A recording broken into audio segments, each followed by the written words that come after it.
हातकणंगले तालुक्यातील पेठवडगाव नगरपालिका निवडणुकीत यादव आघाडीचे 15 तर विरोधी जनसुराज्य पक्षाचे 5 नगरसेवक निवडून आलेत. या नगरपालिकेच्या उपनगराध्यक्ष पदासाठी विशेष सभेचं आयोजन करण्यात आलं होतं. या पदासाठी जवाहर सलगर यांचा एकमेव अर्ज दाखल करण्यात आल्यानं नगराध्यक्षा विद्याताई पोळ यांनी जवाहर सलगर यांची उपनगराध्यक्षपदी बिनविरोध निवड झाल्याचं घोषित केलं. तसंच स्वीकृत नगरसेवक म्हणून शीतल कोळी आणि अभिजित कदम यांची निवड जाहीर केली. यावेळी बोलताना नगराध्यक्षा पोळ यांनी वडगाव शहराचा कायापालट करण्यासाठी सर्वांनी सहकार्य करावं असं आवाहन केलं.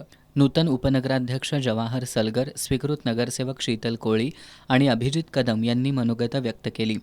विरोधी पक्षनेते अजय थोरात, नगरसेवक मोहनलाल माळी, नगरसेवक संतोष चव्हाण, नगरसेविका अंजली थोरात, राजश्री भोपळे यांनी नगराध्यक्षा उपनगराध्यक्षांचा सत्कार केला. नगराध्यक्षा पोळ यांच्या हस्ते नूतन उपनगराध्यक्षांच्या कार्यालयाचं उद्घाटन करण्यात आलं. याप्रसंगी इचलकरंजीचे प्रांताधिकारी दीपक शिंदे, नगरपालिकेचे मुख्याधिकारी सुमित जाधव यांच्यासह सर्व नगरसेवक, नगरसेविका, अधिकारी, कर्मचारी उपस्थित होते.